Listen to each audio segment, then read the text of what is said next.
be with Ritika, and then we'll have a Q&A session on topics. Then we'll go with the trivia quiz, the most interesting one, and then we'll wrap up.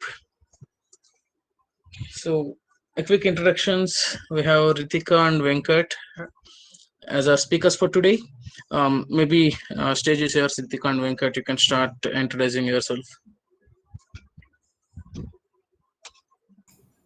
Okay, yeah, thanks, Prithvi. Hi, everybody. Good evening. So, I'm with Mule for around 3 years, and I have integration experience for around 8 years now, and I'm excited to be part of it.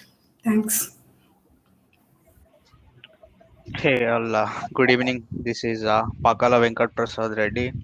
Currently working with EPAM Systems, where I have around 4.5 years experience with MuleSoft. So I worked with both 3.x version and 4.x version. And yeah, thanks for the opportunity to be like speaker for this meetup. Thanks, team. So yeah, this is about me. Thank you, Venkat. Pleasure is ours. Thank you, Ritika. So coming back to organizers, we have Rajesh, senior most person who has been leading us from a very long time. We have Gaurav, who has been incredible with his knowledge, and myself. I have been being supported by these senior folks who has given all the good knowledge for me. And Nag already joined us from almost 3 to 4 meetups, who has been very incredible in his experiences as an integration consultant. So going further, we will have.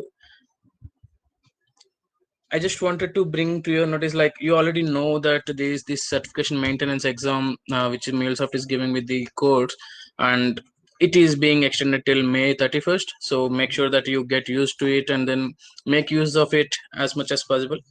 There is a very good opportunity for all of us. Whoever has already been completed their certifications and very past the expiry date, or if it is already invalid, it could be helpful. Going further, yes, we have prizes, as we know, regarding the trivia quiz, and make sure that you have your past to participation. So this is the main objective for our today's discussion. We'll have the discussion related to Mule SDKs for building the custom connectors, and then the basic auth implementation without API manager. Before we dive deep into this, Rajesh, do you suggest me to have anything else before we start with this? No, Prithvi. I think it's perfect. Anyway, I just started the session also as recording started. So, Okay. guys, if you have any questions, just put me in the chat. So you guys know the audio concern, right, from the participant voice. So if you have any questions, just post it in the chat. So I'll be monitoring. So whenever is needed, I can interrupt to the speaker. I think we can start. Thanks, Prithvi. Yeah, sure, Rajesh. Thank you very much. And then ultimately, we will have another 30-minute session for the Q&A itself. So let's give the stage for the speakers to talk about their topics, and then we will have the Q&A as well in the end. So Perfect. next, it's to Venkat. Venkat, can you start your presentation? I'll Yeah, just hand it to you. sure, Pradhi. Yeah, thank you.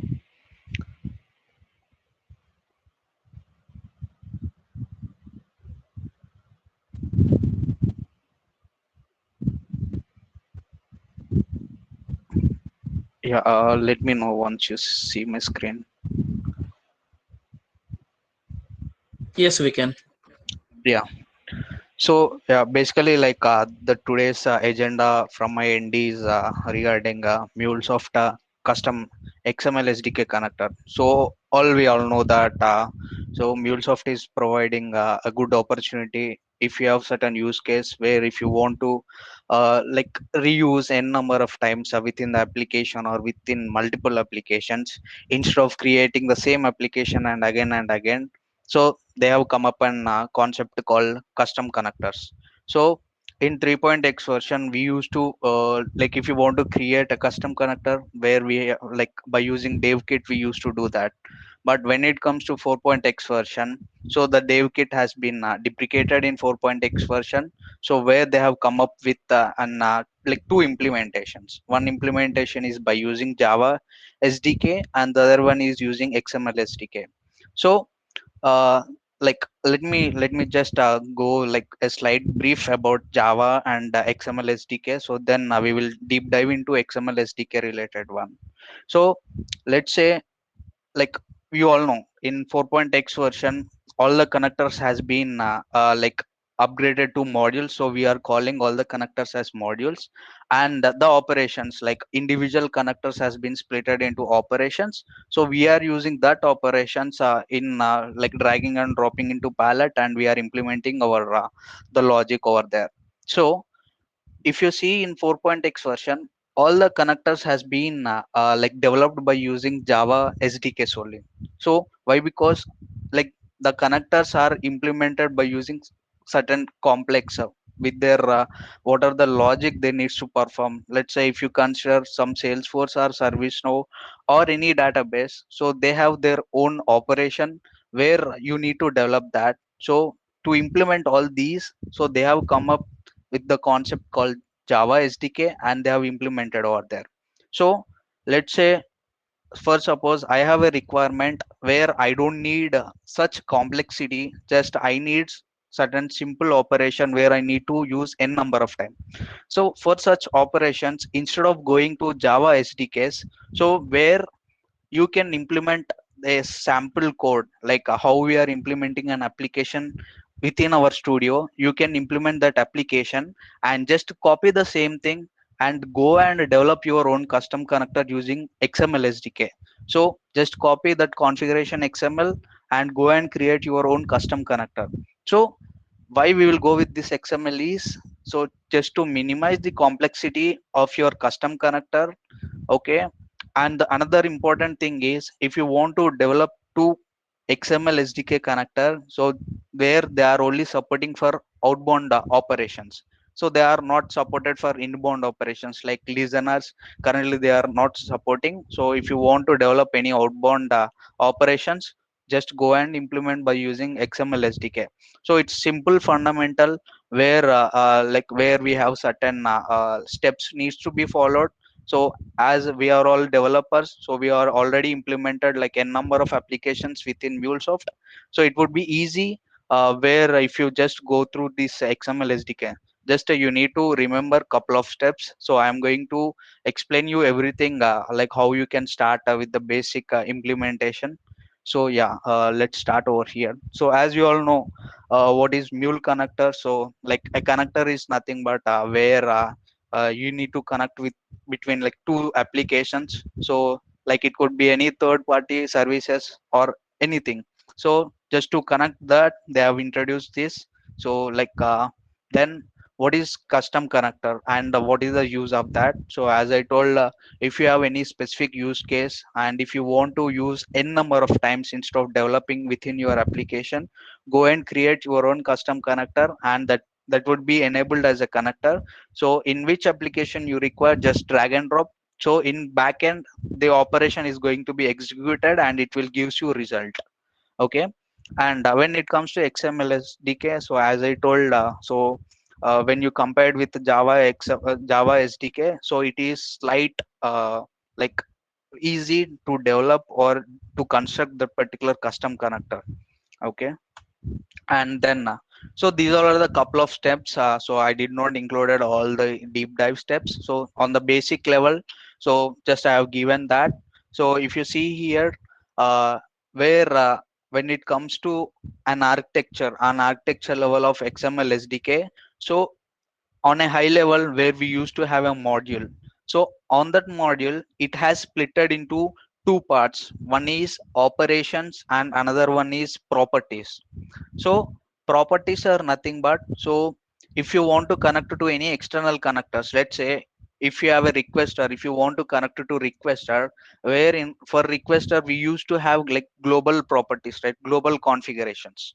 So to configure all those global related properties or configuration, we are going to place all that configuration under properties. So properties is a tab where you are going to provide the particular configuration piece code over there. And when it comes to operations, so again operation has been splitted into like parameters, body, output and errors. So here we are going to concentrate like mostly on these operations. So these operations are nothing but it has again splitted into, like as I told, four parts. So parameters are nothing but like what are the parameters, like what are the input parameters you are expecting or you are passing to that particular custom connector. So it could be like username, password, host. Like if you suppose if you want to connect to any database, so what is the host, port, username, password. So all those details are you are going to define in these parameters. So the important thing is you can have n number of parameters. It's like there is no limit, so you can have n number of parameters. And in the body where you are going to, if you want to process any logic, so if you want to process any data wave related operations, you are going to implement that particular logic in this body. Okay. And output are nothing but, so always remember output will be only a single response. So you can have parameters as n number of parameters, but when it comes to output, you like you need to expect only single output. So where we will define only single output in the output tags. And errors, even if you want to handle an errors, let's say within in custom connector, if you want to handle any configuration related errors or any sort of errors, like that basic validation related errors, you can handle within that custom connector itself. So this is where in this operations, like they have splitted into these many parameters. And then, so if you want to run, if you want to implement a custom connector, so this is the command. So you can see, so this is the command where if you want to create a custom connector within your local, so you need to just go and execute this particular command over here. So this command has individual parameters. Let's say if you see here, the parameters are D archetype group ID. So where these group IDs are, like this group ID, artifact ID, version ID, these all falls under profiles which we have defined in settings.xml in .m2, where we used to have settings.xml. So under that the profiles is going to be created. So here the group ID is nothing but, so where under mule repository the skeleton sort of XML is going to be defined. So if you know like how raml, if you go and create a raml, how we are going to get a skeleton sort of structure, similarly to get that particular structure, so we are going to use this particular command. And each and every parameter has its own like its own importance. So when it comes to group ID is that. And the artifact is nothing but it is the artifact of the group ID. So the artifact ID which is going to be defined, the artifact of this group ID. Okay. And the version is nothing but the mule extension version. So what is the version we are going to provide for that particular profile? Okay. So the version is that. And the next group ID is nothing but so the module group ID. So here the module is nothing but our custom connector. So the all the connectors which we are going to implement is called as modules.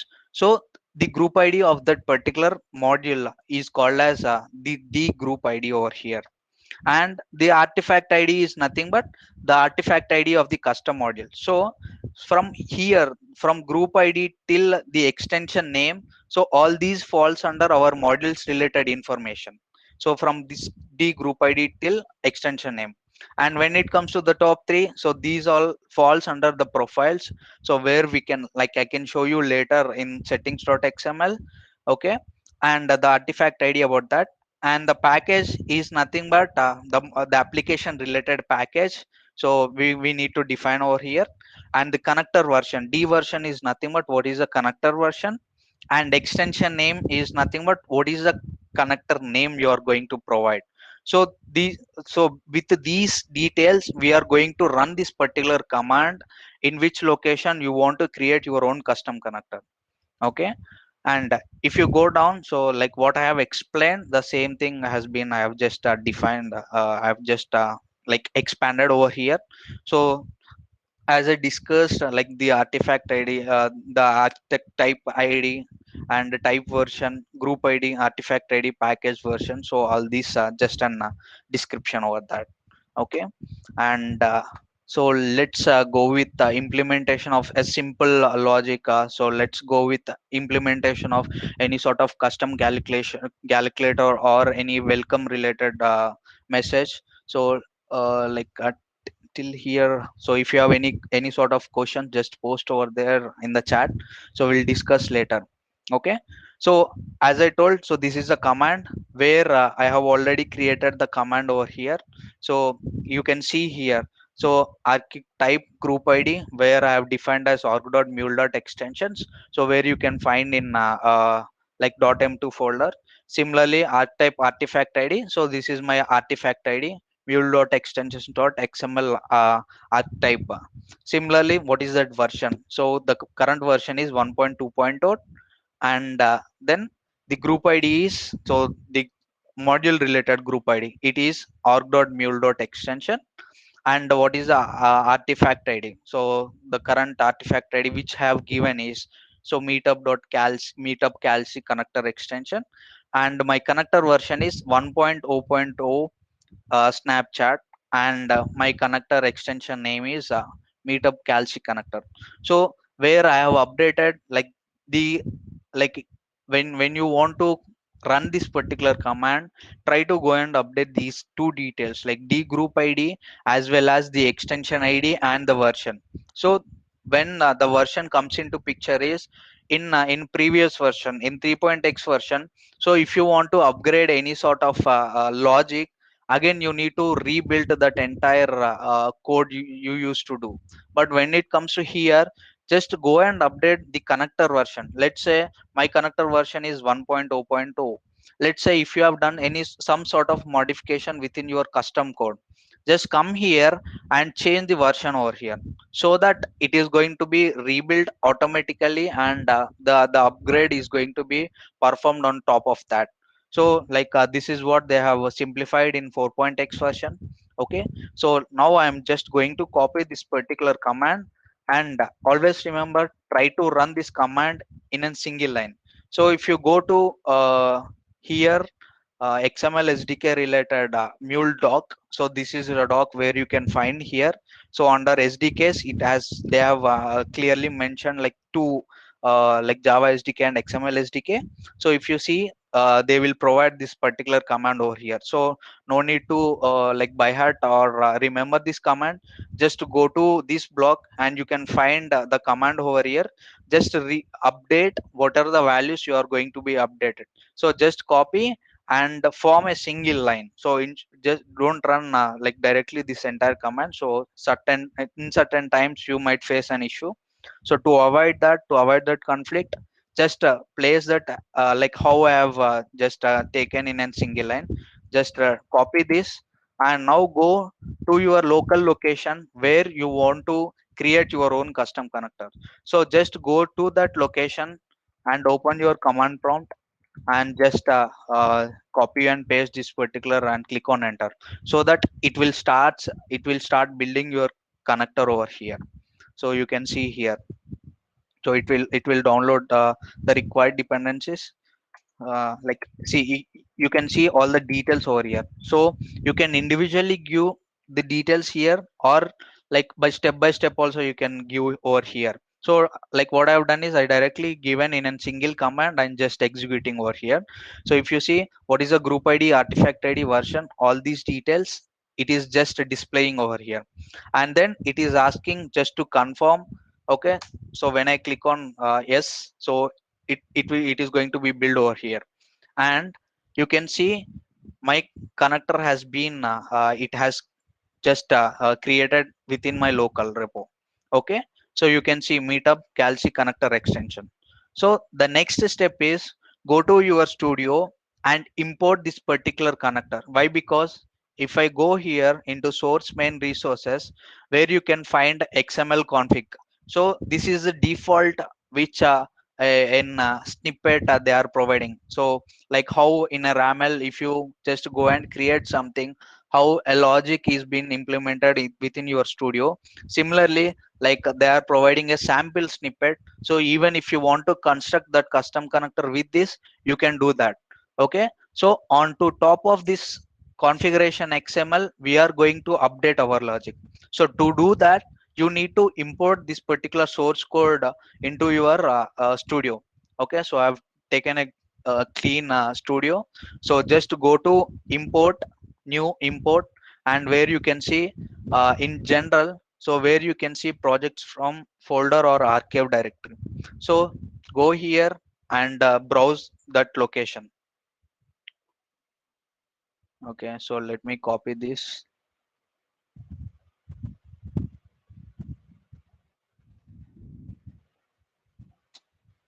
Okay, so okay, so if everything fine, so it won't throw you an error. So if it was not correctly built, it will throws you an error over here. And just click on finish, so that it will be loaded within this like studio. And if you route to the XML, so if I open this basic like code where MuleSoft is returning back to you. Okay, so on the top of this, where we are going to like build our own custom logic. So as simple as that, where you just go and create your own mule application. So like how you are going to create, so from there just go and copy that logic under here. So as I told, MuleSoft has been I mean this XML SDK, they have splitted into like module has been splitted into like two properties. One is properties tag and another one is operation. So as I told, properties will be defined if you want to create global properties. So like for example, if you want to create database related configuration, so where the global configuration, so that tags are going to be implemented here under before operations tag. So you can see an operation tag over here. So before that you are going to load that. And similarly, the schema location also you need to take care of that. Let's say if it is related to HTTP, so you need to load the HTTP related schema location. So take care of that. Why? Because in certain times while it is building, so we are going to get some error messages. To avoid that, so just like what connector you are going to implement, it could be like database, Salesforce, or anything, any logic you are going to implement, just to take care of this. And all the global configurations you need to implement or config under before operations.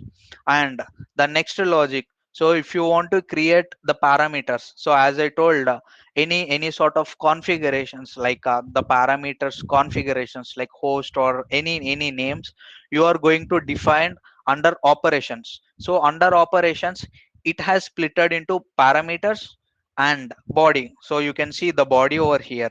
And similarly the output, see you can see the output over here. So and then if you want to capture any sort of errors, similarly where you are going to have the error tag over here. Okay, so like under this error tags you are going to write your if you want to capture any sort of errors, so under these tags you are going to write that particular logic. Okay, so this is a basic thing. And let's start creating a sample code sample logic over here. Okay, so you can see, as I told, modules has been splitted into operations. So under these custom connectors, you can have n number of operations. So now if you see, there are two operations. So one is like the operation name is set payload hard coded, and the other operation name is set payload hard coded two times. So the operation name is nothing but, let's say, if you just drag and drop a database like under palette, you can see the operation has been splitted into like select, insert, update. So like how they have splitted. Similarly, if you want your custom connectors needs to have multiple operations, where you are going to create multiple operations like this. So currently the default code which MuleSoft has been provided has two operations, one operation, and the operation name is set payload hard coded. Okay, and just a description of that what it is going to do. Okay, so now I am going to like create or replace my operation name with sample.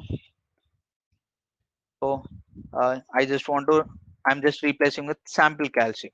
Okay, and let's update the log I mean the description as uh, just to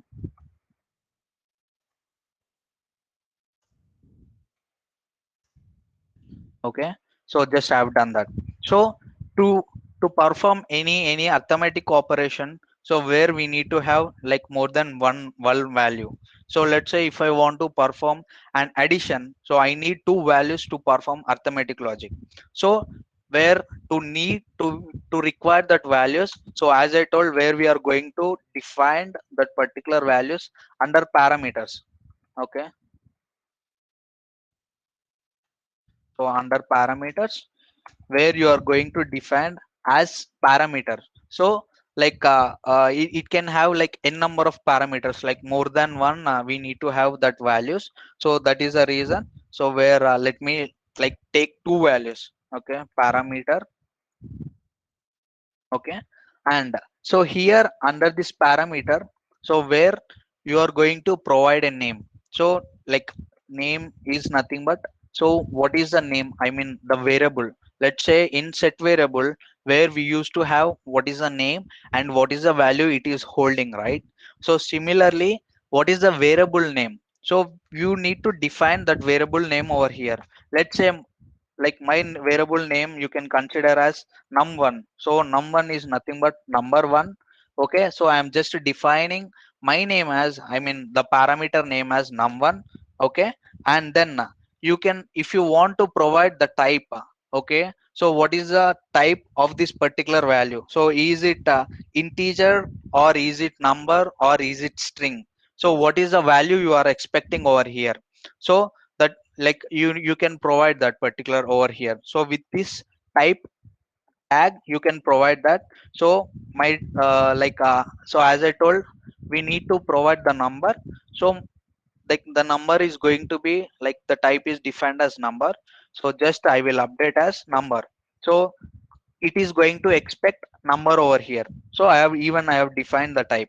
And even you can close the logic over here itself. Let's say if you want to close, if you want to pass any logic over here, you can just close like this. And you can provide the values within the connector itself. Or if you want to provide any default value, let's say if you want, if you are getting these values from some query parameters or some URI parameters. So if you want to pass that value directly, instead of going and writing that data wave expression again and again. Okay, if you want to provide default values over here, so even we have an option called default value. So with the default value tag, even you can provide your that data wave related expression also. So to do that, so just default with value, and we should be in an capital.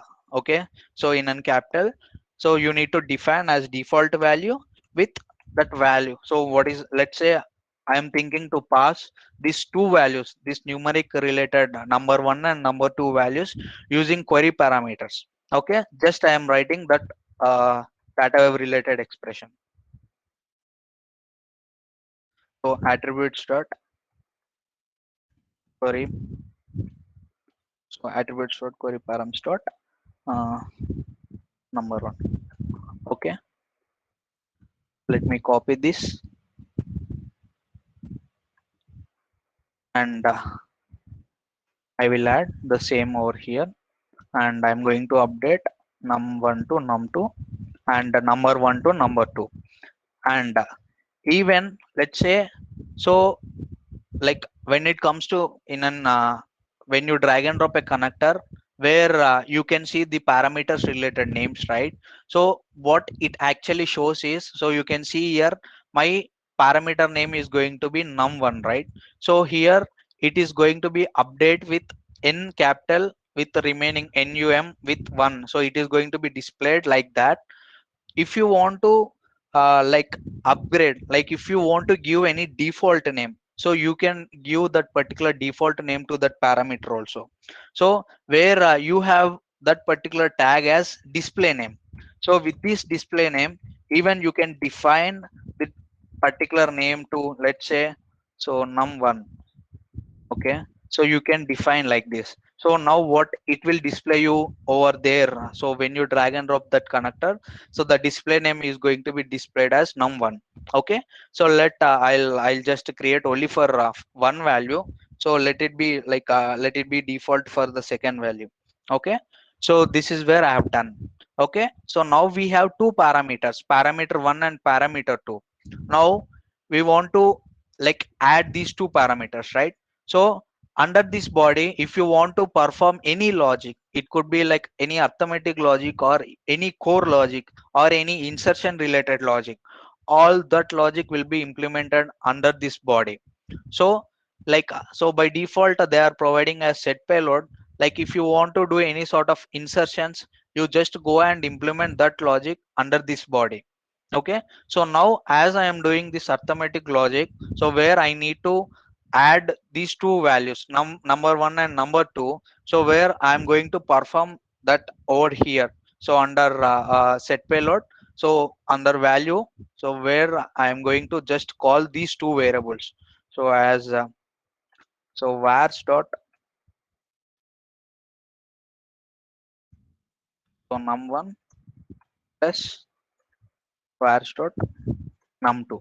So this is what now it is going to return. So by adding these two values, and it will return you the response. And so if you see, and here in the output, so what I am just providing is by default it is going to be string.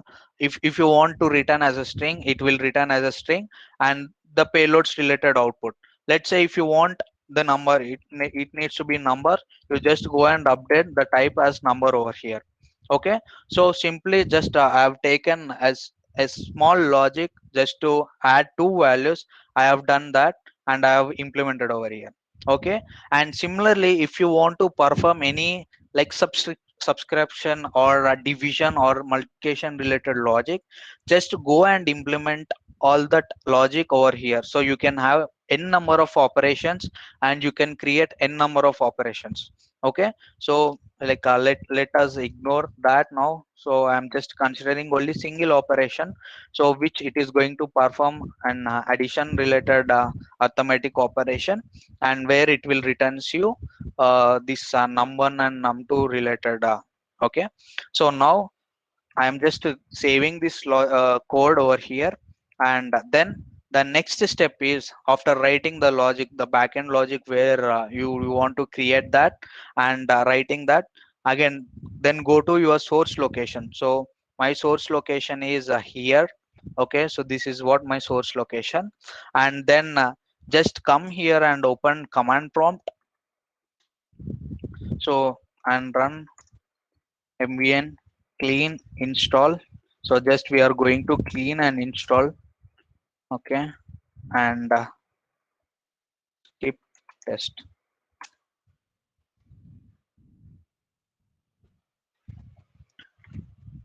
And it will start downloading everything. Okay, so there is some error, let me check here. Default.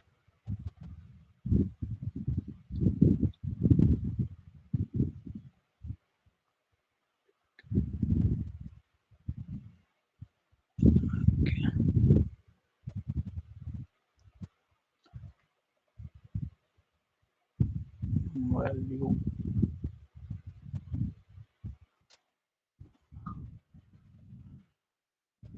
Its name is incorrect, Venkat.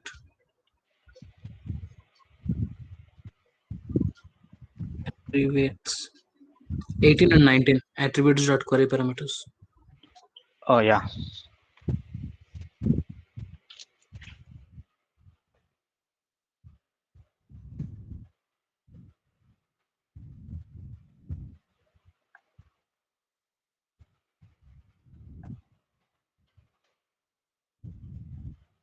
just I'm rerunning the same command.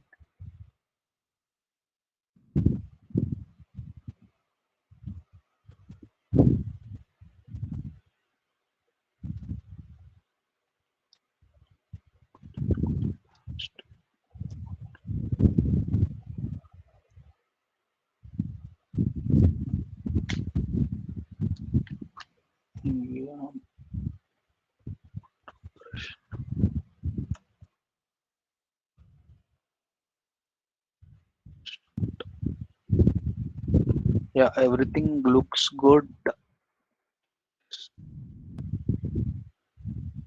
Default value, type number, num2.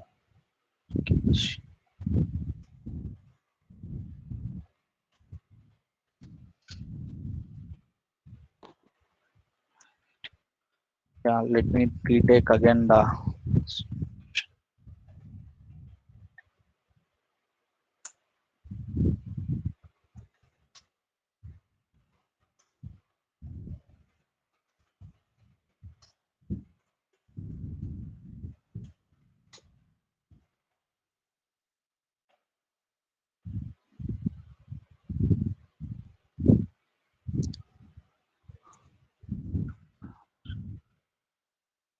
Name PLAY. yeah.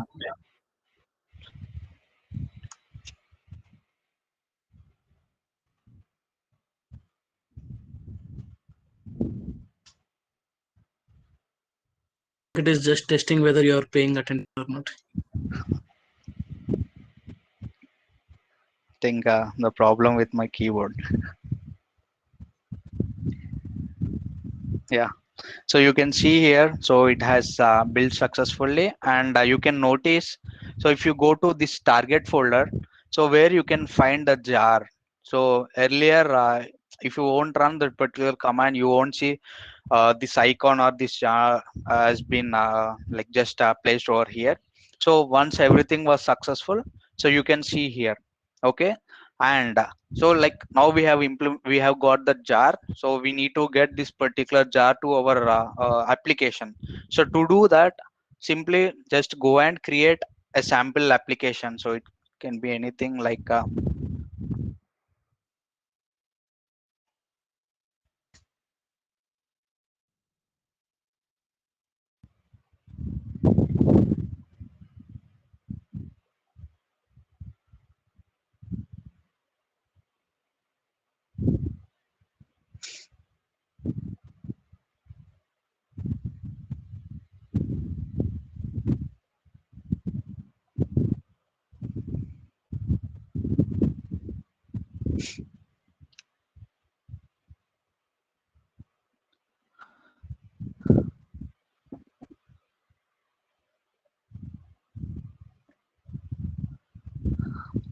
okay. So now just I'm going to drop listener.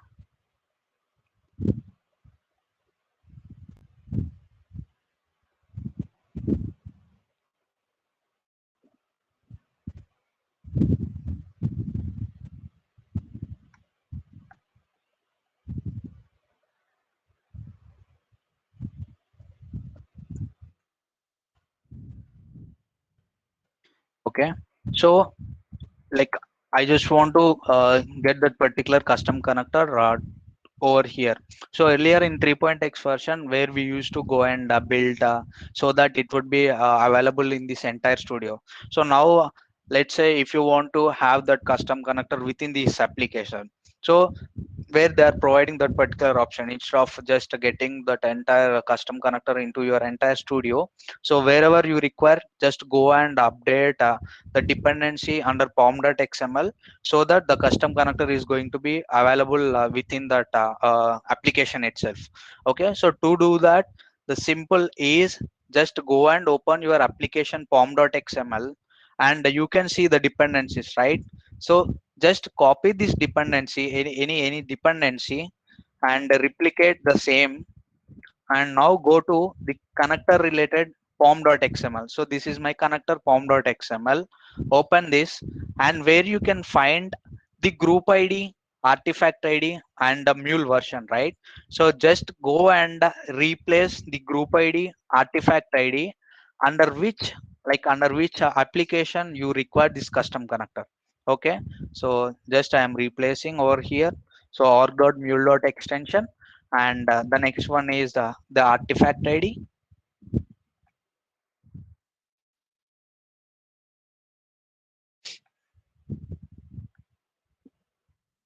and then the version of the connector. So current version is 1.0.0.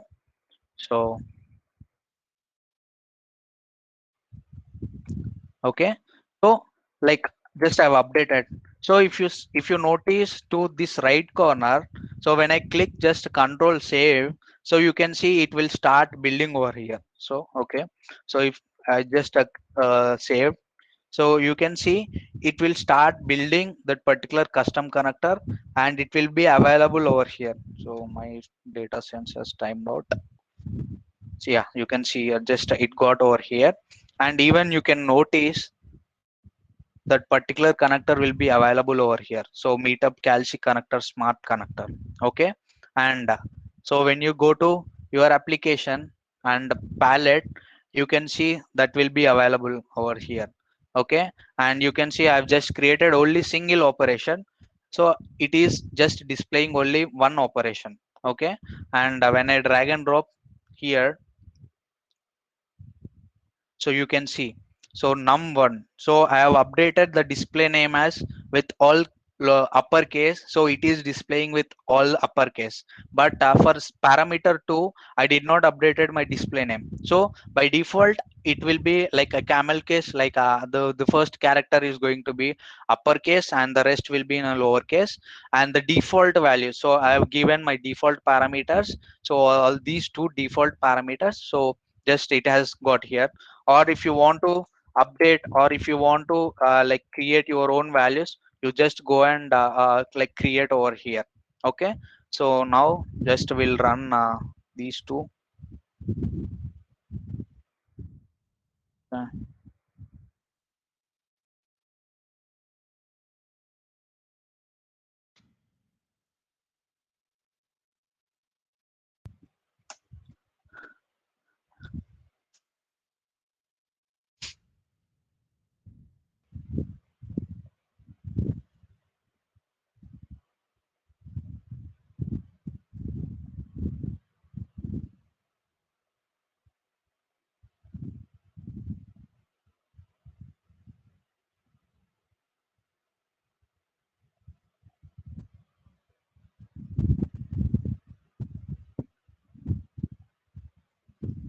so meanwhile let me create the request, so which is running in my localhost 8081 slash lc, and two parameters. Number one,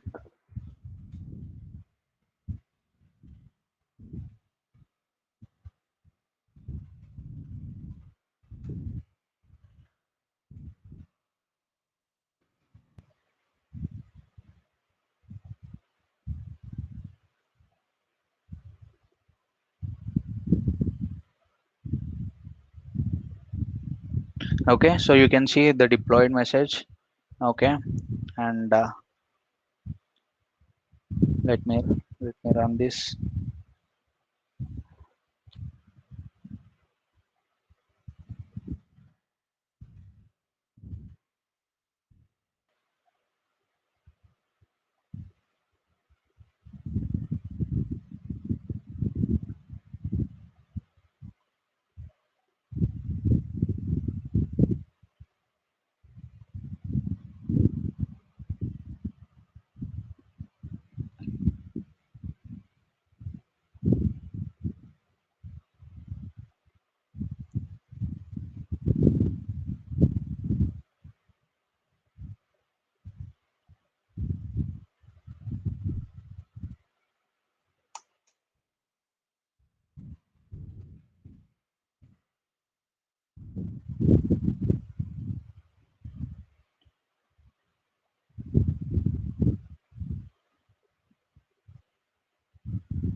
Let me redeploy this again.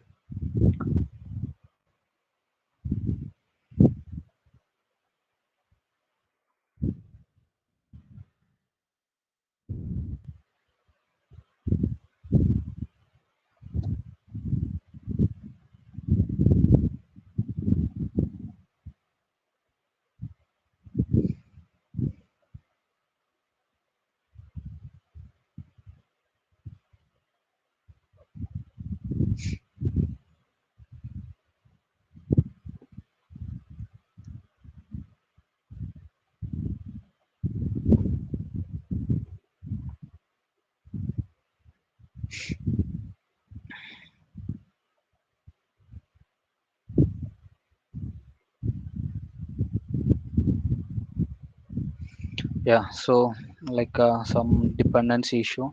So yeah, you can see here it is responding with Java. So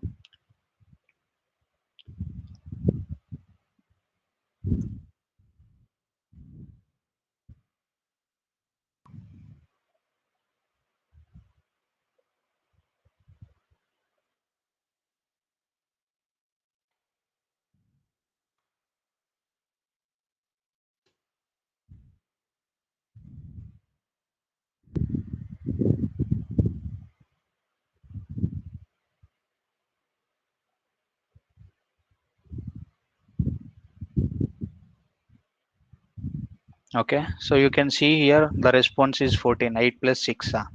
So yeah, this is how like you can perform like implementing any sort of custom logic.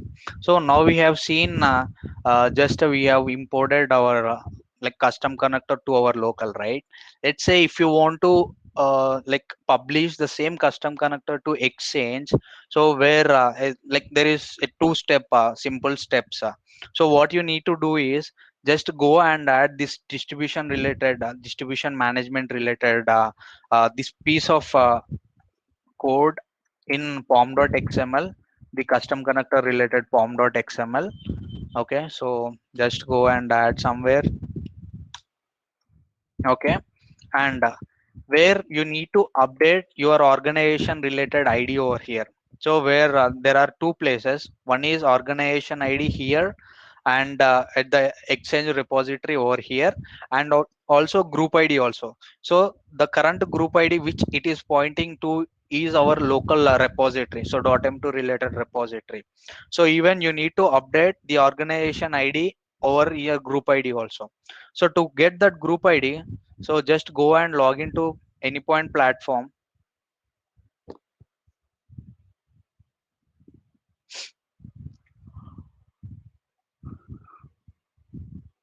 and go to access management, and under organization you can see it will be available over here. Okay, so just copy and update at organizations. Okay, so you need to replace at three places. One is at group id over here, the other two places at the api like where you are calling. So it automatically calls that and it will publish to exchange. So just the other step is just go and run a command. So here cmd mvn deploy skip test. So if everything goes well, so you can see this is going to be published to exchange, and you can find over there.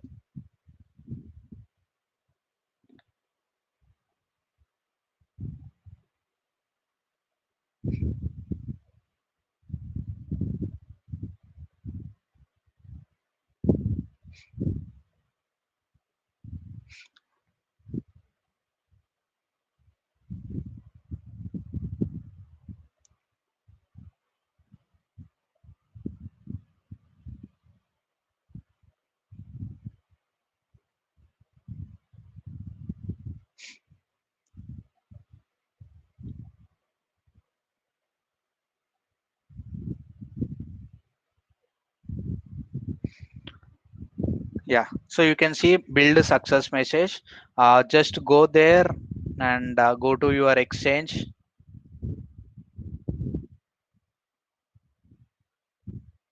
Okay, see you can find over here smart connector using mule component, so which was published by Pakala Venkat Reddy. And even you can see the dependency, just go to the dependency snippet also. So this is what like we have created, right? Mule meetup calci connector extension. So our connector version is over here. Okay, so this is how like you can publish within your local and into your exchange also. Let's say if you want to modify, like if you have done certain logic upgradation in your connector, just come to this version and update the version. Let's say if it is 1.0.0, just come and update here, so it automatically upgrades the version, and the connector is going to be available within that palette. So yeah, this is all, like you can create your XML SDK connector. So like if time permits, I just want to bring up you another topic called MuleSoft custom notification related. That logic I will show you if time permits at last. So yeah, Prudvi, so this is what from my end. So Ritika, That's great. Thank you, Venkat. This was amazing. thank you. Over to you, Ritika. We will take the questions later in the end. People, please put up your questions in the chat so that we can take it up in the end. Yep. Ritika, it's with you now. Please go ahead. Thank you, Prithvi. Thank you, Venkat. So, yeah, we'll get started. Let me know if my voice is clear and if you're able to see my screen. Yeah, voice very well, but not the screen yet. Yeah, let me try. Yeah. Is it visible now? Yes, perfect. Okay, thank you. So, hi guys, good evening. So, today I'm going to speak and tell you more about how we can provide basic authentication without using API Manager. We all know that the conventional way of providing security to API is through API Manager, where we apply all the policies and the related security things. And these can be done in various ways. We can do it using credentials, username, password, tokenization, key, client ID, secret, and all the other things. Now, today we are going to talk more about username, password, and how to secure our APIs through the very basic level of security. Now, the agenda is basically we will be focusing on how we can use basic security filter and Spring authorization filter to provide basic authentication, which till now we have been doing using API Manager. Okay, the main advantage of this approach is going to be like we don't have to use API Manager, and that makes it very, very cost effective. And we can also associate customizable error messages, because once you hit basic security filter, you will be inside the process, and there you can throw the errors also. Now, not only this, but many other things can also be brought up using Spring authorization filter. Like using Spring Boot, you can use external dependencies which can further add to the features and enhance locally, enhance your API features like IP whitelisting, blacklisting, so on and forth. Now, let's talk about, since this basic security filter and authorization filter goes side by side, let's talk about it. So basic security filter is one of the HTTP, is an authentication system. It is a connector, which is HTTP protocol. I will be explaining all the configuration related things and the flow also, that how it is going to impact further. Okay, so all the requests which are coming, all the incoming requests will fall in this pipeline, and it comes to basic security filter. Now here, what we do, we will fetch the attributes and put it into authorization filter so as to get the username and password so that we can validate them. Okay. Now comes the authorization filter. Now, what we do here, there is a Beam XML file which has all the details. Okay, now these details comprise of your username, password. You can also put a role against your username, password, and that's when it becomes role-specific validation also. Now, for this Spring authorization filter, you basically need to configure various things. And along with configuration, there are a few dependencies which you would want to accommodate in the pom.xml file also. Now, once everything is configured correctly, the roles which are there is basically fetched into authorization filters, authorities, and that is how the entire configuration completes. Okay. Now, I think I'll jump straight into my AnyPoint Studio. So I'm trying to create a new process. I think it should be okay if I go from starting to demo how exactly entire palettes and modules are connectors are put together. So I've started my process with the listener. And here is the listener. I'm going to do basic auth. Okay.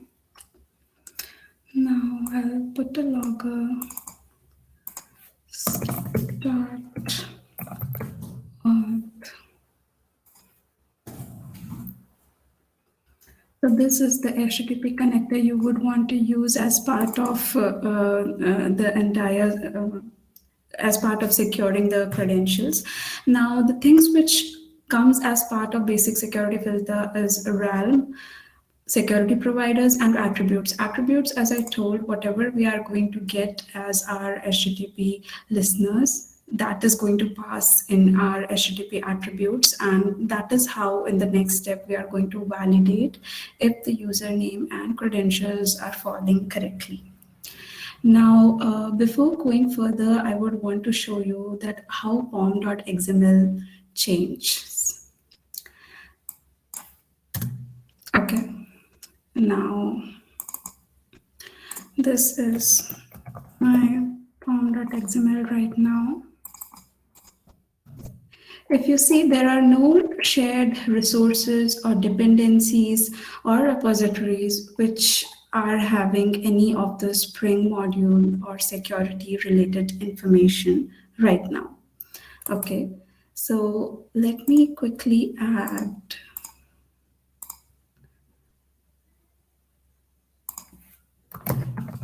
Spring module here.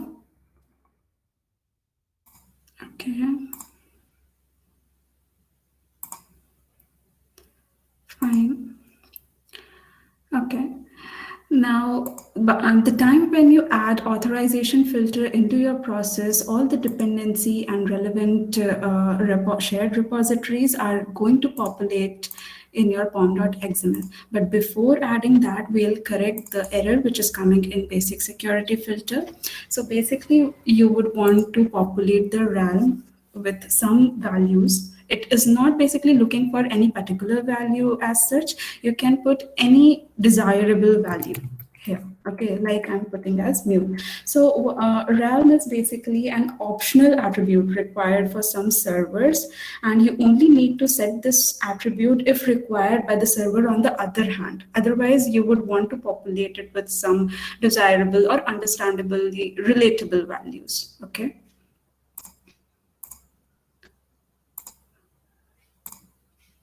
Fine, I hope it's going fine till here. So let me add authorization filter. So this is the main thing which I want to talk about. So there are many required libraries which you can see here. It is Spring Security Core, okay, and Spring Security LDAP, Web, Beans, Context Core, and Security Configuration. These are having their own versions when you dropped it down. Let me just add recommended libraries, modify it. Yeah, it works. Add libraries, it works. Okay. Now, these are the set of required libraries. Okay, now if I go to my pom.xml, I should be able to see various shared resources and dependencies created for the same. Okay, now if you see here, all these shared libraries are created. Okay, the ones which were populating with authorization filter. And along with it, we are also able to see all the Spring Framework dependencies when we dropped authorization filter connector to our flow. Okay, so this is something very interesting that we are enabled with all the dependencies and everything within the mule itself. So yeah. Now talking about the required authorities. Now here there are few files. There is a file which you need to provide, which is going to have all the authentication manager along with it, the user credentials. Now the file looks something like this, and it is present in the MuleSoft documentation as well. How I have created for this demo is this I have populated the authentication manager with user service, and this user service is having a username, password, and the authority. Now what I'll do, I'll just add this to my resource folder. Okay.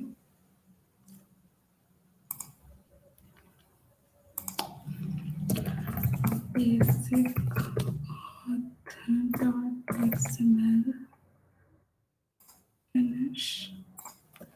Now let me just add it here. Okay, I'll just save it. Now, if we try to understand this is all provided in the file itself, and it comes as part of how to use Spring Beans with and integrate it to MuleSoft. Now, the basic thing is the authentication manager and the username password. This is the same username password which we would want to provide when we try to hit it through Postman. Now, these are something which needs to be configured very, very correctly. Now, also there is a point that not only one authority or single user can be provided at this point of time. We can provide multiple user and credentials. Also, we can provide multiple authorities, like we are having role admin right now. We can also have an anonymous user. We can have a basic user, a master user, so on and so forth. Now, along with it, there are many other utilities of Spring Bean which can be accommodated in the same type of structure in same file, like introducing Java, introducing IP, and those kind of things. But we are majorly focusing right now on how to minimize the use of basic authentication using API Manager. Okay, so let me go back to basic authorization filter. If you see here, there is required authorities, general required authorities. So basically, this required authorities is similar to what roles or authorities we are having. So you would want to put this role in here, and yes. Okay, so now what happens if I have multiple roles and different types of username, passwords? So let me just try and create a second role.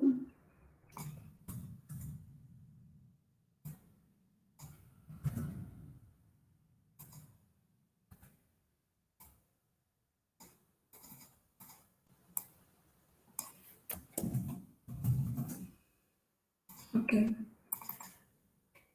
I'll save it. So the way we use it in authorization filter is just put a comma and we define the authorities next to it. That's it. Okay, so that is how we can accommodate multiple roles and multiple different users' credentials in our system. Okay, I'll just remove it for time being. I'll remove this as well. Okay. So right now I want to display the world clock example. Okay, this is the one. And I'll put a request here.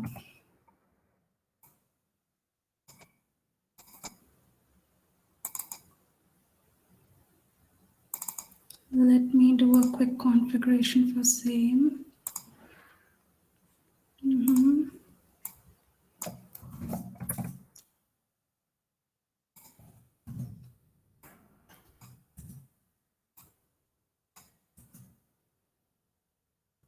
Okay.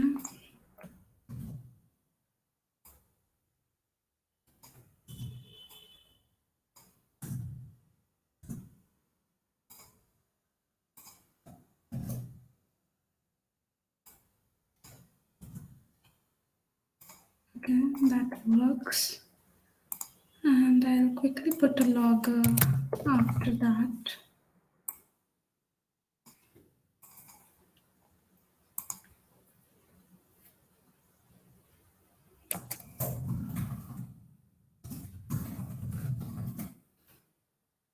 Okay.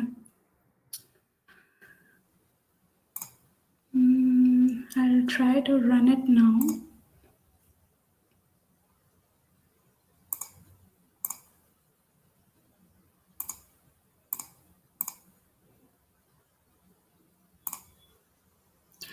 Okay, so before doing that, I want to show a few things.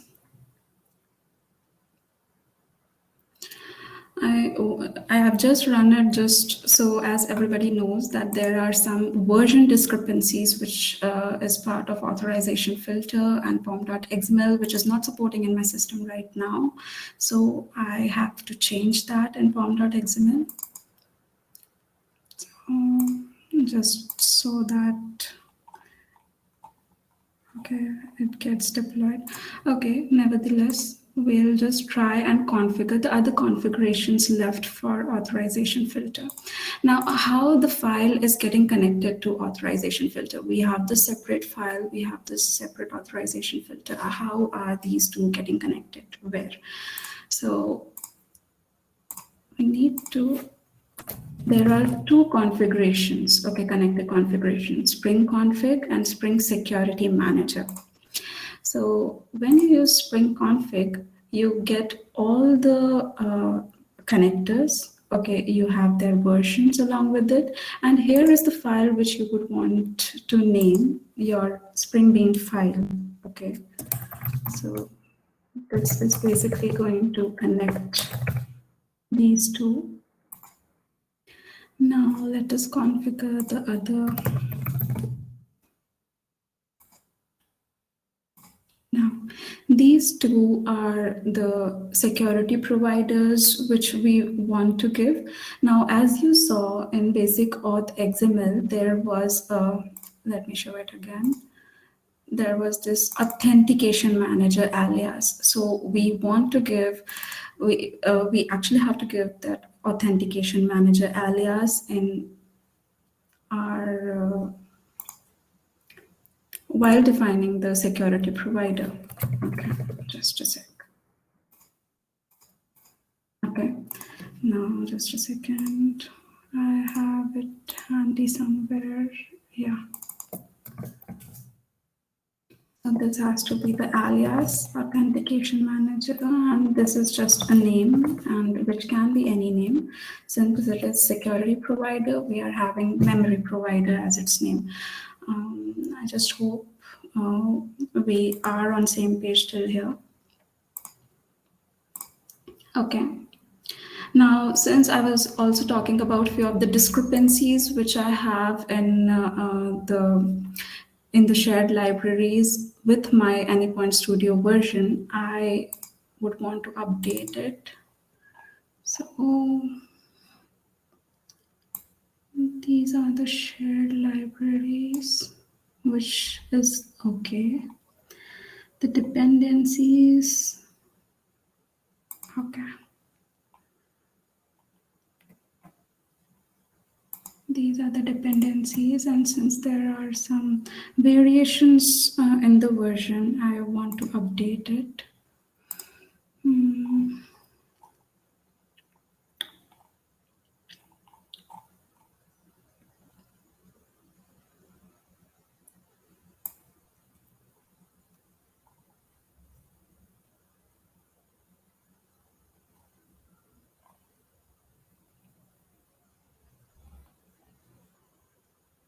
Hmm.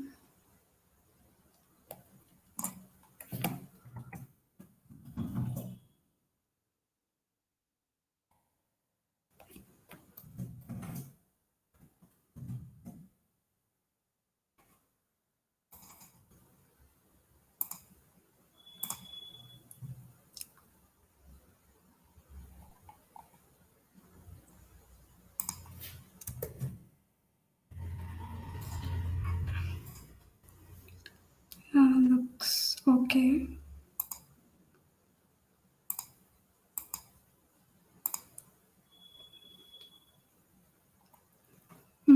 Let me create it again.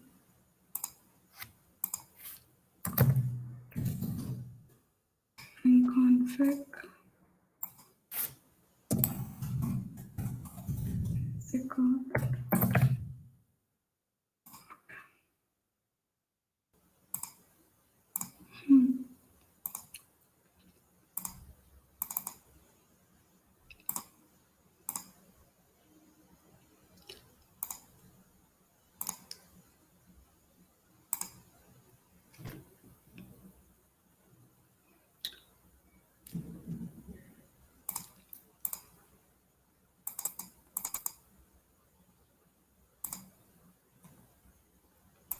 I'll just try to run it and show you how it is working locally and where exactly the error occurs, if at all we are passing a wrong credential into our systems, and how you can raise it as per the requirement. Okay. Now, let's just wait. It will be deployed soon. Yeah, it's deployed. And I'll just...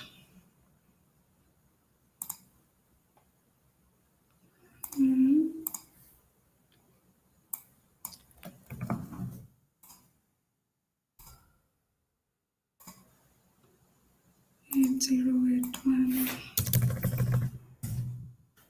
Okay. Now we'll just match whatever credentials we are passing from here. Client test and password 123. Client test and password 123. And I will send a hit.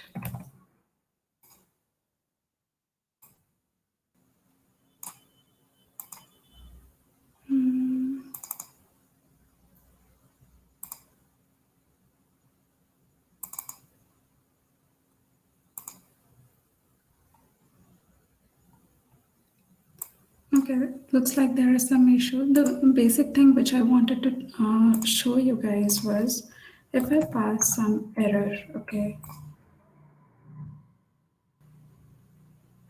So where exactly it would go? I'll finish this, yeah. So it will come to basic securities and it will halt there.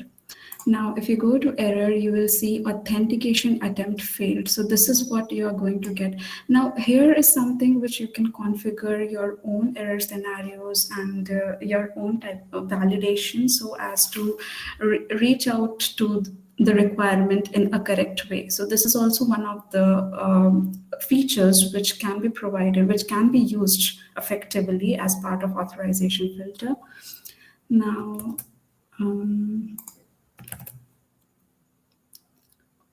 I have it already created. I would want to show you that as well.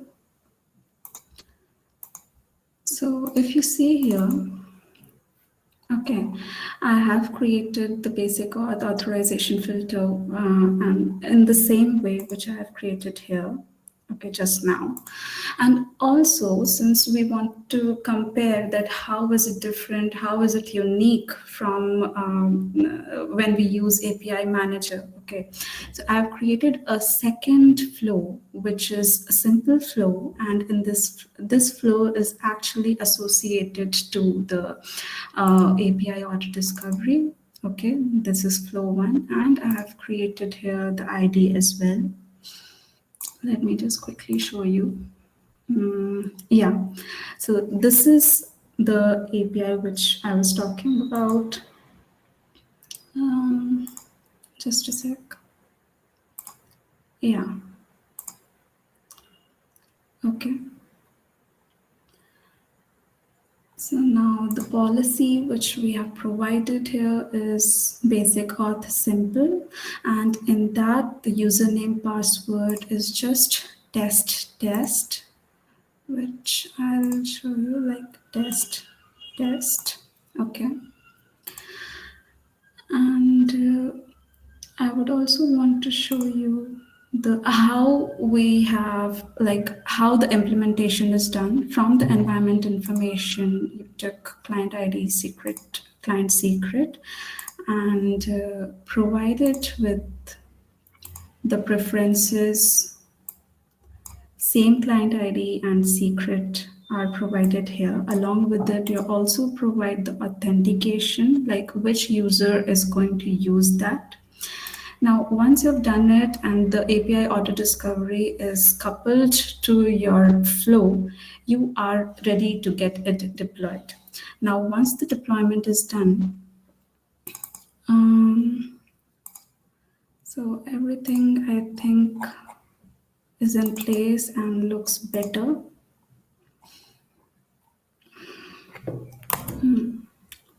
I hope we are clear till here.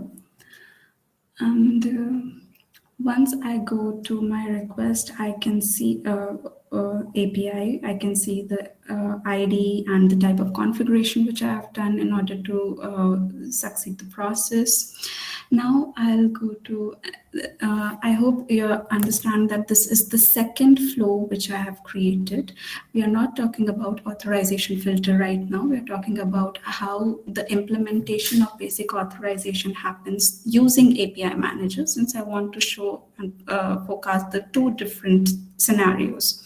Okay, now, and that is the only reason I have created this other flow. Now, I'll come to the runtime manager where I have deployed the application, and this is the application which is deployed. This is the one. Okay.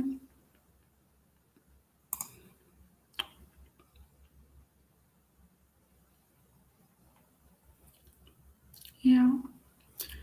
So meter 22 and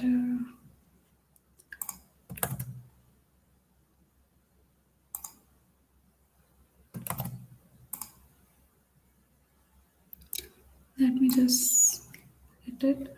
I'm able to receive a success response. Along with it, I can also see a before request and after request logging. Here you can see the logging which I have done is before request and after request, and this is executed successfully. Okay, and this is using API Manager. Now, using API Manager, if I try to manipulate my username or credentials, you see here error, authentication attempt failed. Okay, this is the same type of error is going to generate every time. Okay, now there is one catch that when you use API Manager and if there is change in username and password, you don't need application deployment altogether. You would want to just go to your API, okay, API Manager, and there you would want to change the username and password. But when we talk about authorization filter and within the system, when you provide your username and password, so if at all there is a change in username and password, you need a redeployment. okay, you need to change it in basic auth, the username, password, and if at all a role, then you need to get it deployed and make it functional. Now, let me just try and test for the second scenario as well. Okay. Let me also show you one more thing. So here, the path is with API manager, okay, which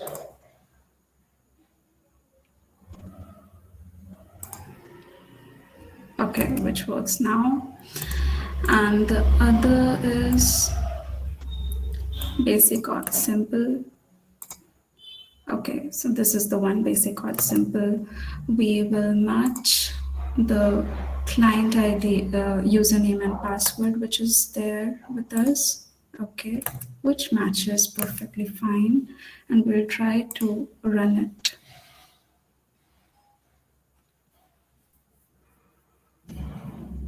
Okay, we've got a success response from here. We'll go and check the logs.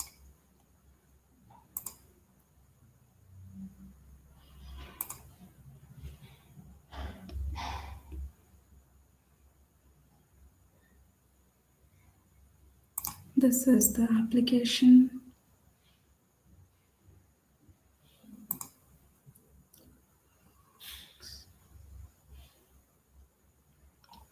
Okay, passed successfully, and this is the same logging which we have done in our basic auth practice, passed successfully.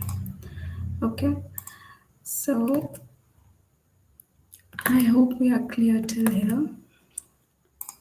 Now let me do, we have completed all these. Yeah, man, just let me show you a few more things and then we'll go back to slides again. Now, okay, in this case, now, if we pass a wrong credential, wrong username, okay, authentication attempt failed, 401 unauthorized, okay, this is what we are getting. And a good thing about it is, first, we are not using API manager. Second, it fails in basic security filter and authorization filter, and you get a chance to customize your error messages or description as per the requirement. So that is one of the things.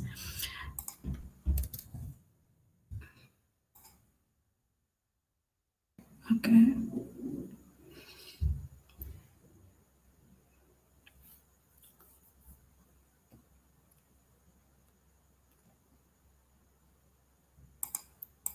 I'm not sure if it's working.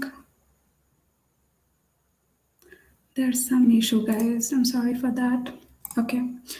Now,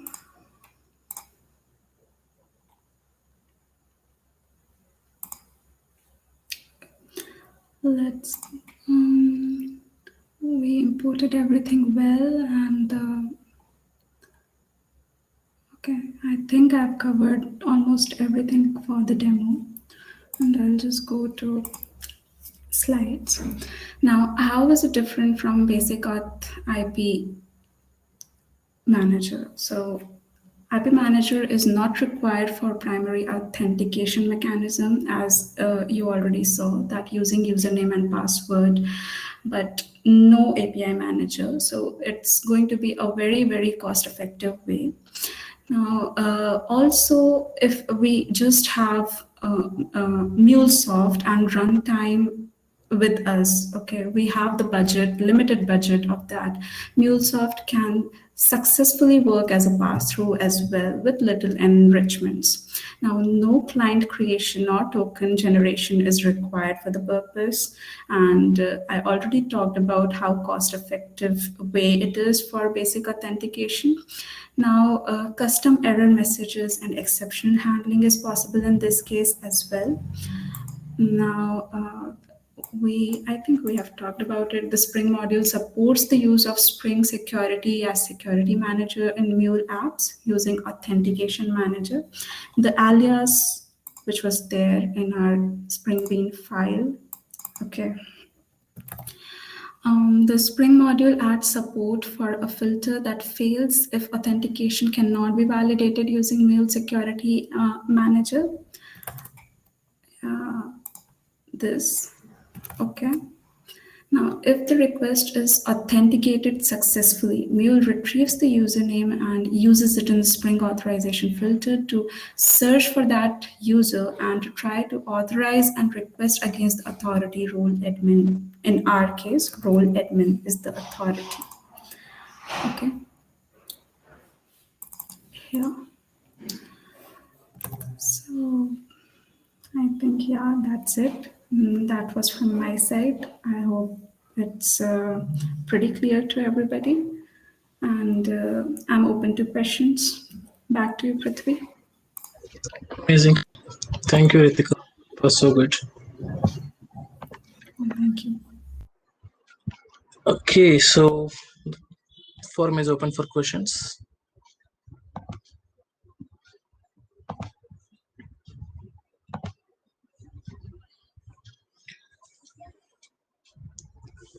Anything that comes in. Else we can just go back to our questions window.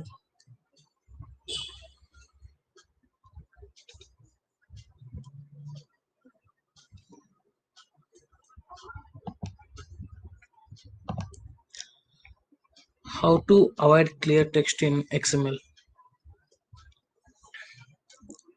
It's from Kirti Dara.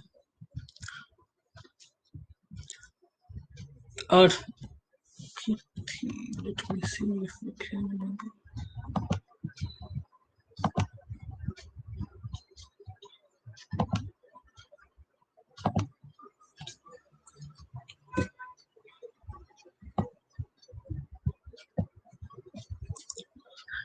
So Ritika, there are few questions regarding the basic authentication. One is, can we use the encrypted value for password in Spring XML file? Yeah, definitely we can go ahead and use the encrypted versions. You, in the case of encryption, you would want to prefix your password with NOOP, nope. So that is also available. Let me just quickly search for it. I have it and I'll share it in the chat itself. And I don't understand the question, avoid clear text in XML. So once you create your Bean XML file in the resource folder, it's going to take the XML format only. So I don't think there is an issue in that. And I'm sorry, guys, if you were not able to hear my voice. I thought it was going well. It was fine. Maybe for few it was a bit. Okay. So Ritika, a question from my side.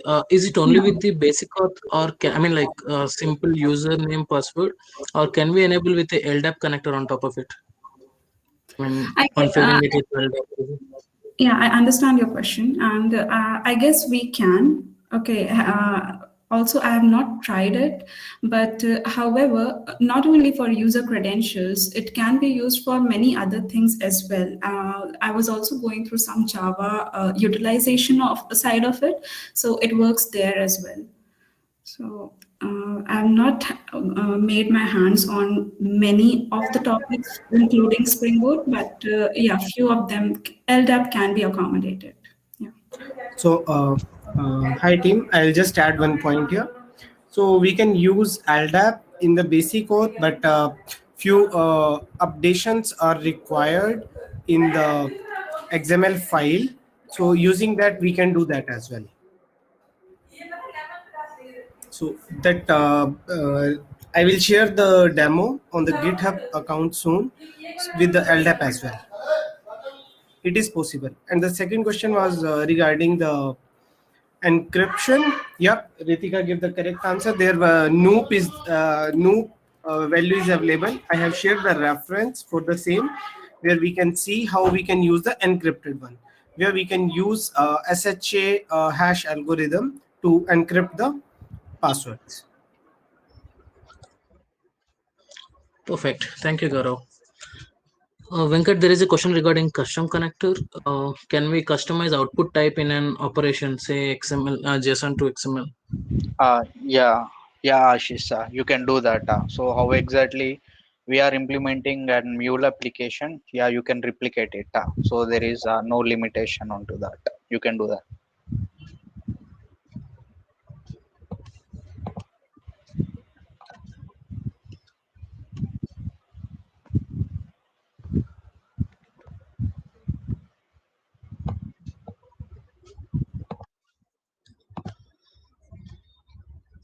There is one from Vishnu. Can we use security, Spring Security for other use cases, more advanced or complex? Vishnu, can you please be more elaborate on your question? I think you can talk. I unmuted there.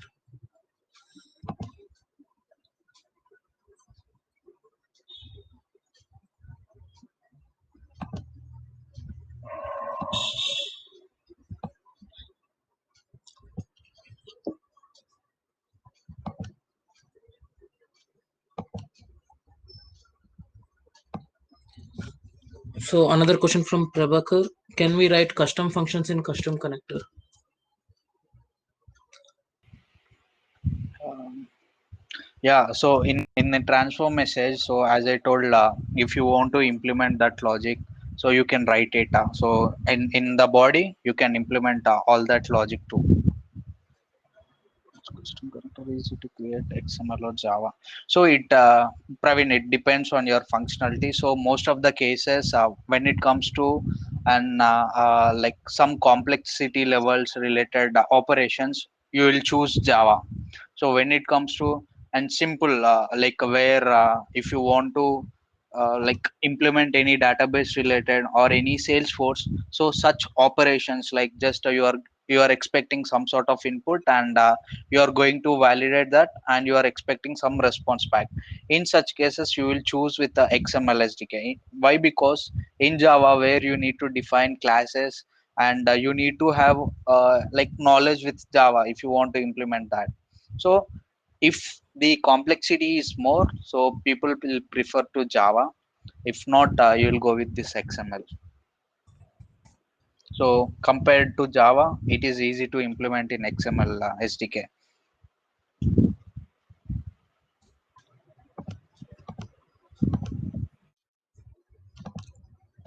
Okay. Hi, Prithvi. Vishnu here.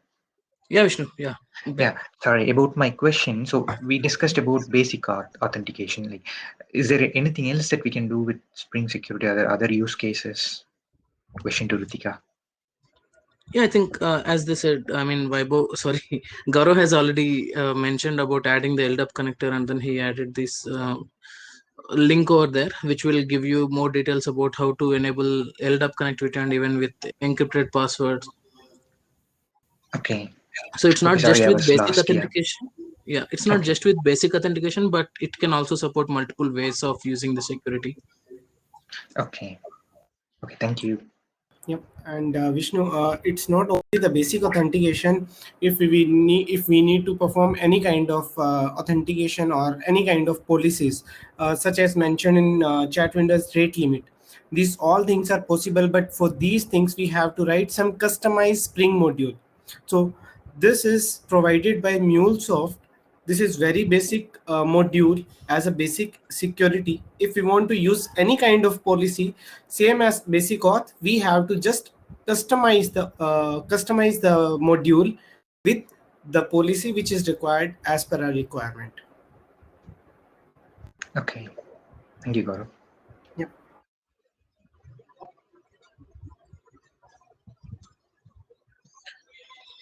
Okay, any more questions? Okay, Kirti Dara has put another question. API manager provides separation of concerns since we are implementing. What are the best practices to keep implementing flow different from management or governance related flows? Or implemented flow different from management or governance related flow. So you need to maybe you need to create a reusable flow with these two components, the Spring Security Manager and then the basic auth manager. And then these two flows should be a governance related flow and then the the subflow should call all the time whenever it gets implemented in the actual implementations. Is it right, Ritika?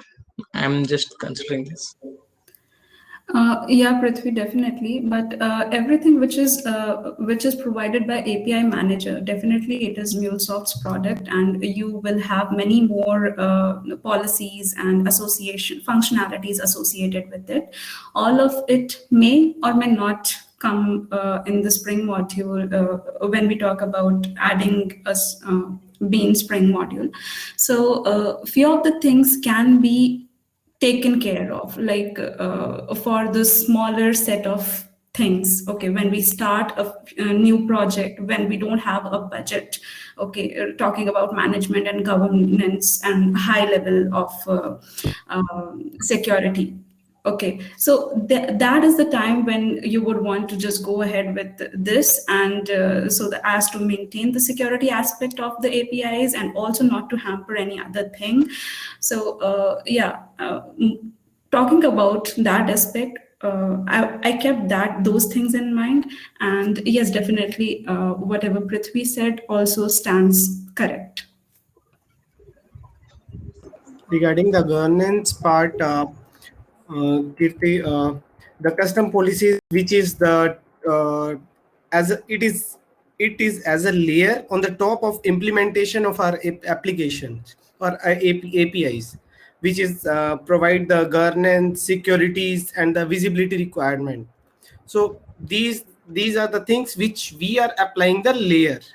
And on the other hand side, the API manager, which already applied and which we are just using as part of functionality. But as on the another hand, on the governance side, we are just applying a top layer of the implementation of the API.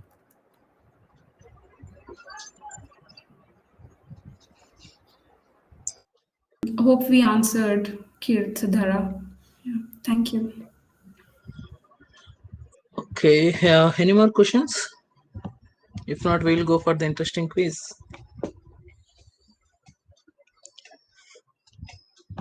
Okay, great.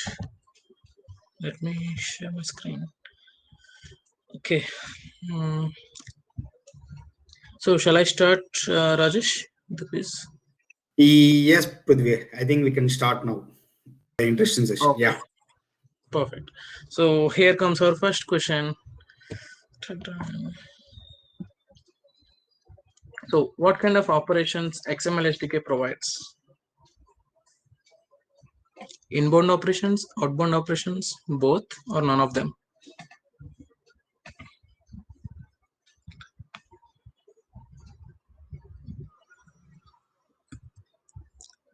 Oh, we are being flooded.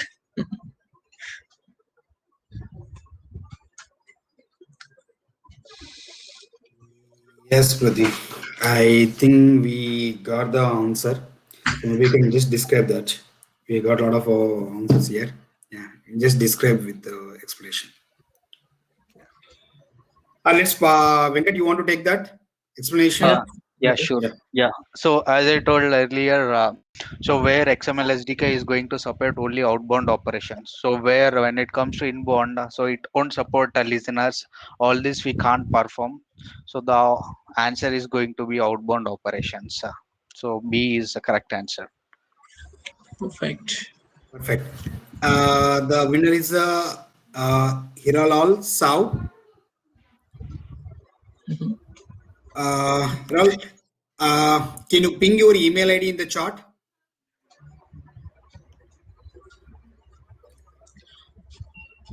Perfect. So shall we jump to the next question?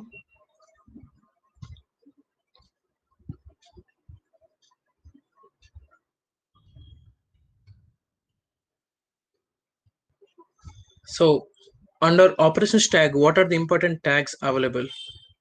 So that's where we defined our query parameters, everything. So you can come up with the right answers.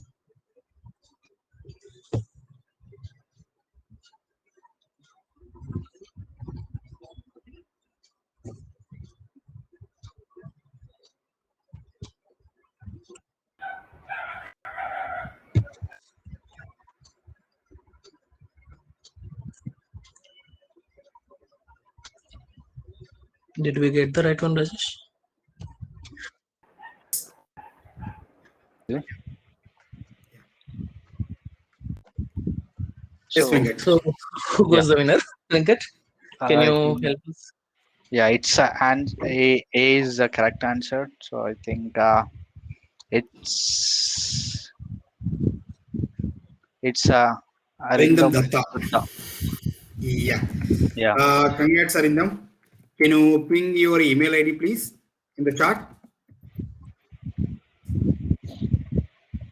yeah. Regarding this explanation, so as I told, XML SDK has like we are calling it as module. So again, it has split it into two: properties and operation. So in properties, we are going to define global properties like global configuration. And when it comes to operation, so these are the parameters like parameters, body, output, and errors we can define. So that is where the answer is A. Perfect. So let's jump to the next question. Can we provide multiple roles in general required authorities for authentication filter? Multiple roles.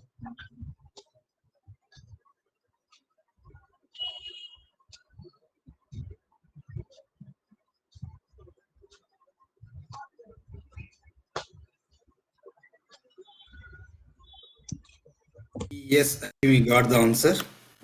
Okay. So Ritika, you want to take up? Yeah, Prithvi. So, guys, very good. You all answered correctly, and yes, we can take up. We can definitely give multiple roles in the authorization filter. Having said that, you need to specifically mention along it in the authorization manager alias in the Spring Bean file, and then accommodate the role in authorities of the authorization filter, and then you're good to go. Good. Arindam is answered, but already you are part of that in the previous question. So thanks, Arindam. You are just again. Shreyas is the one next. Congrats, Shreyas. Can you ping your email ID in the chat? that's Shreyas great. Kulkarni. So we got all the three winners. Yes. So a bonus question from my side, and we won't have for this, but just a question. Where do you give the bean file configuration?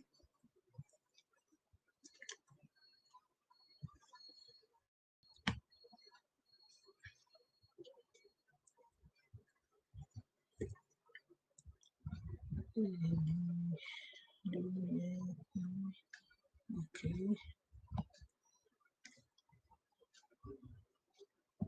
Spring config. Okay. Yep. So this should be the Spring configuration where we define this, right? Maybe Ritika, you can elaborate more on this. Yeah, definitely. We give the file name in Spring config, and that is how it gets connected to our authorization filter configuration. And whatever things we are giving in Spring config, okay, as part of the file, sorry, is then took through Spring config to our authorization filter connector. Yeah. Okay. Great. So perfect. Uh, no winners for this last question. Just a knowledge check. Okay. So I hope you have already given us the email IDs into the chat window. We will surely connect with you again. And congratulations to all the winners. Perfect. So what's next? Yeah, Rajesh, over to you. Nothing. Thanks. I just thought of wrapping up. And congratulations. Yes, Prithvi, I have taken out the email IDs. Behalf of you. I will just share in the offline. Thanks, guys. Thanks once again for attending the meetup. For the winners, we'll share. You will get the email in next 1 or 2 days. So where you will get the form. So just fill up the form with your interested training and the certification, and to make sure what are the email. So I'm specially noting that make sure whatever the training account associated email ID. So because now they stopped giving the vouchers, so most of you are already aware of that. It will be directly linked to your training account. So make sure you give the right email ID. So I already have collected from the email IDs in the chart. If you think that is something is wrong, just ping me. Or else anyway, when you get an email, you put it in that form, the right one. So Yeah. that's fun. And yeah, so I hope you guys are enjoyed the session. Is knowledgeable. At least personally, I took was a very good in the compared to the recent to the last 2-3 meetups. It was very informative. Thanks, Pakala, Venkat, and Ritika. It is very informative. So to show the response, I request you guys that you'll be getting the feedback, survey feedback. I request you guys to go and fill the feedback without fail. Because it is not just about the sharing the information, even it will help us to what are the best topics we can plan as part of the coming meetups so that we can work out. So I think most of you guys already filled this feedback survey, so we'll have a lot of different questions coming up. What is the interested topics and all, right? So I request you guys to go and submit the feedback. Yeah, Perfect. So like adding up to Rajesh's point, your feedback would definitely help us get better ourselves. So please help us with your kind. Also, please suggest the topics for upcoming years. We can be more innovative and then can help our community learn further. Next thing is, if at all any of you are interested to speak about any topic in the further meetups, you can happily connect to any of us, me, Rajesh, or Gaurav. We will definitely help you to enable that. And don't forget that even the speakers will get the training vouchers. I mean, the trivia one. So that is also one of the opportunities if someone missed getting it in the quiz. So you get used to it. So please contact MuleSoft at meetups@mulesoft.com for ways to improve the program, or if you have any concerns that you can't directly talk to us but you want to talk to the meetup at mulesoft.com, you can also write to them. So see you next time. Any questions?